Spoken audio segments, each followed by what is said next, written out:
seorang gadis yang terpleset hingga matanya terbentur keran dan ia tewas seketika. Ternyata di dunia banyak juga permainan yang melibatkan makhluk halus. Hari ini kita akan bahas 7 permainan yang berhubungan dengan gaib atau hantu. Tapi sebelumnya, berhenti main dulu. Buktiin kalau kalian bukan penakut.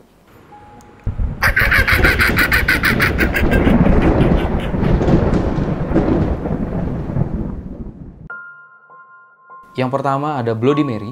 Bloody Mary awalnya adalah cerita legenda dari Amerika, yaitu seorang wanita yang bernama Mary Worthington yang meninggal di depan cermin. Ada juga yang mengatakan bahwa Mary ini adalah seorang penyihir.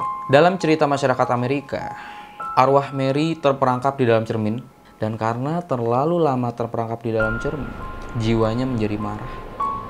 Arwah Mary dapat dipanggil dengan cara mengatakan, "Bloody Mary, Bloody Mary, Bloody Mary." Banyak orang yang sudah mencoba bermain permainan Bloody Mary ini. Benar atau tidaknya tentang hantu Bloody Mary masih menjadi misteri. Who knows? Ini ada cara bermain Bloody Mary. Siapa tahu kalian ingin mencoba bermain Bloody Mary dan memanggil arwah Bloody Mary yang marah. Permainan Bloody Mary ini harus dilakukan sekitar jam 12 malam kalau kalian bukan penakut. Bermain Bloody Mary harus di kamar mandi yang sudah ada cerminnya. Bawalah lilin di atas piring kecil, kunci pintu kamar mandi kalian, dan matikan lampunya.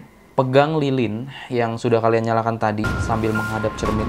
Lalu kalian bisa mengucapkan, "Bloody Mary, Bloody Mary, Bloody Mary." Jika kalian belum menemukan hasil, kalian disarankan untuk berputar 3 kali di depan cermin dan kembali melihat cermin tersebut.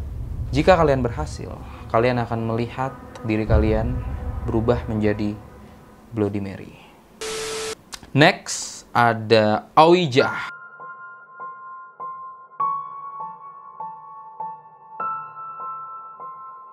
Mungkin buat kalian yang udah nonton film Ouija, gak asing lagi sama permainan yang satu ini. Ouija adalah papan kayu datar yang bertuliskan huruf A sampai Z. Angka dari 0 sampai 9, dan sebuah simbol matahari dan bulan.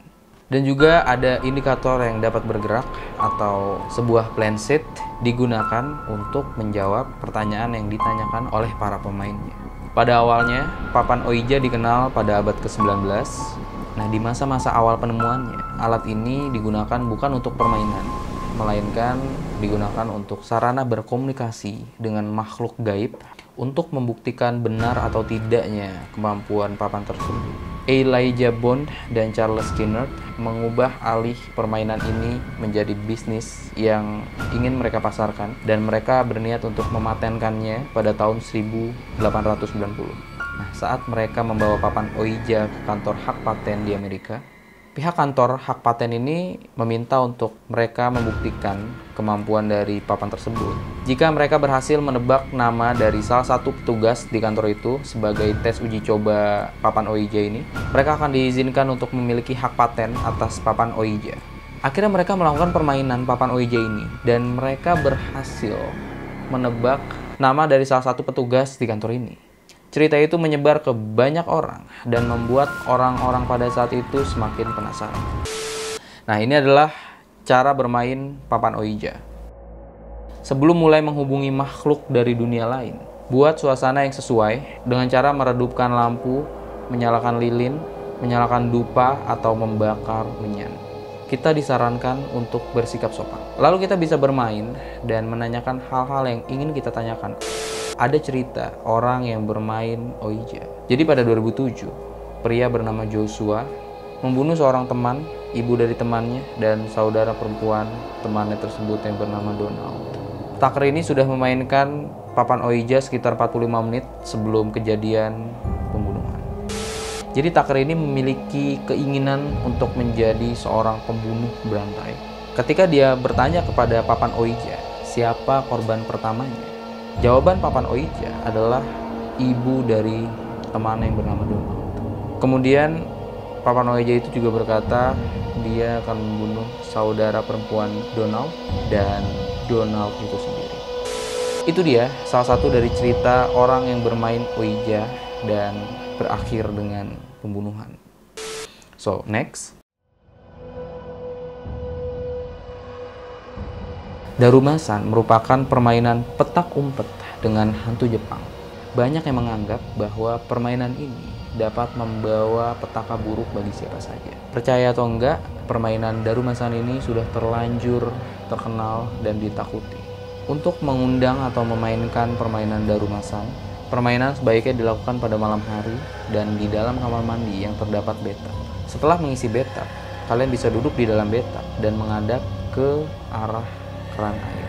Pemain harus mencuci rambut di keran tersebut dan menutup mata dengan berulang-ulang memanggil atau menyebutkan mantra pemanggil. Darumasan jatuhlah, darumasan jatuhlah, darumasan jatuhlah. Konon katanya saat mencuci rambut, di benak kita akan muncul visualisasi seorang gadis yang terpleset hingga matanya terbentur keran dan ia tewas seketika. Dalam kondisi ini, pemain sebaiknya tetap mengucapkan mantra dengan mata tertutup hingga ia selesai mencuci rambutnya. Jadi ini kayak ketika kalian mencuci rambut dan sambil menutup mata, kalian akan melihat bayangan atau wujud wanita yang terpleset sampai tewas. Sesaat setelah memanggil hantu, kalian akan merasakan gerakan air di belakang kalian dan kalian dilarang untuk mengintip sedikit pun. Karena hantu darumasan sudah muncul di belakang kalian. Dia hanya memiliki satu mata karena mata sebelahnya hilang, meninggalkan lubang menganga penuh darah.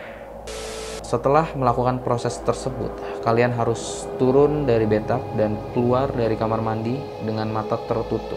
Sampai di luar kamar mandi, baru kalian boleh membuka mata. Kalian disarankan untuk segera menuju ke kamar tidur dan jangan kembali ke kamar mandi. Keluar dari kamar mandi bukan berarti permainan sudah selesai. Justru permainan petak umpet dengan hantu darumasan baru saja dimulai.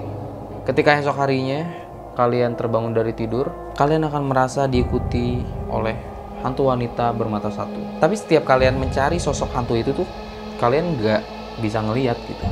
Jadi kayak mungkin lebih ke kita akan kebayang-bayang kali ya, bayang-bayang terus ngelihat sekelebat, mana tadi nggak ada, kayak nggak jelas bener-bener, oh ini darumasan gitu yang matanya satu kan.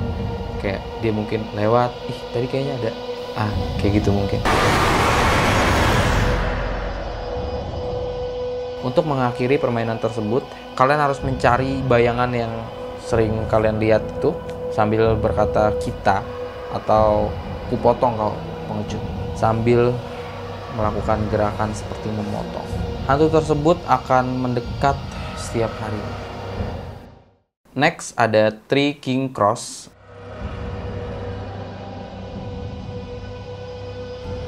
Three Kings atau Tiga Raja adalah permainan hantu yang terkenal menakutkan juga nih.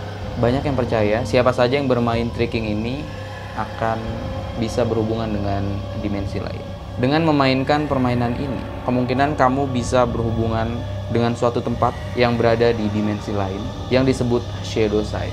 Keberhasilan permainan ini tergantung dari seberapa baik kamu menjalankan instruksi dari permainan ini. Cara bermain permainan Three King ini, kalian harus menempatkan 3 kursi secara berjajar. Kemudian kalian bisa menaruh 2 cermin dengan ukuran besar dan pastikan kursi yang di tengah kosong. Nah, pada jam 12 sampai jam 1 malam, kamu bisa memasuki ruangan yang terdapat 3 kursi tadi dengan membawa barang kesayanganmu. Biarkan benda tersebut berada di ruangan gelap itu. Dan pada jam 3 dini hari, kembalilah ke ruangan tersebut.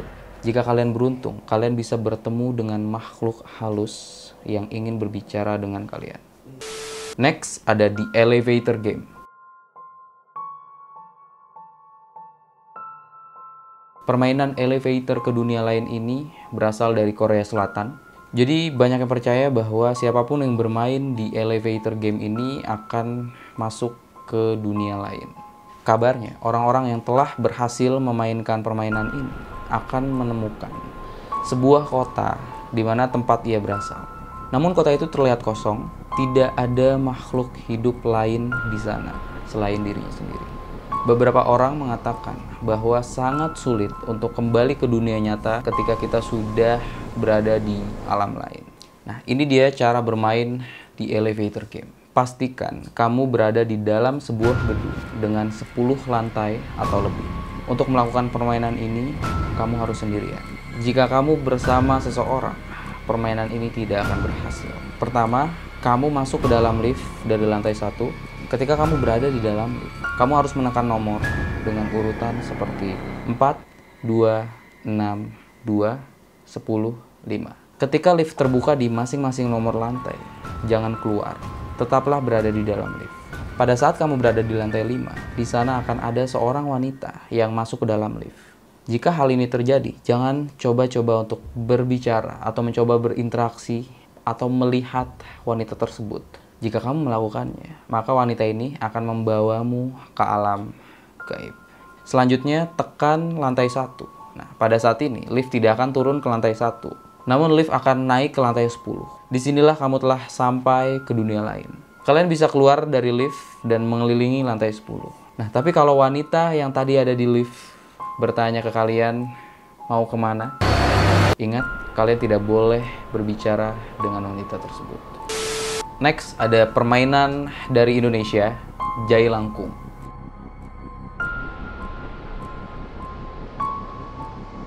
Jai Langkung adalah sebuah permainan memanggil hantu dari Indonesia. Media untuk menampung makhluk halus dalam permainan Jai Langkung ini adalah gayung air yang pada umumnya terbuat dari tempurung kelapa yang dipakaikan pakaian dan bergagang batang kayu.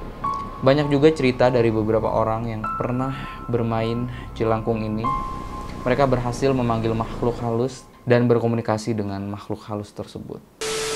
Itu dia, friend, beberapa permainan yang berhubungan dengan makhluk halus. Gue pengen tahu pendapat kalian tentang permainan-permainan hantu tadi.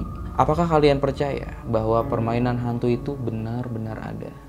Atau kalian menganggap itu semua hanyalah mitos? Who knows? Kalau kalian suka videonya, kalian bisa like. Jangan lupa comment and share juga. Kalau kalian mau subscribe channel ini, kalian bisa subscribe dan nyalain lonceng notifikasinya. Well, sekarang kalian bisa bermain permainan apapun yang kalian mau. Yang penting, kalian bukan penakut.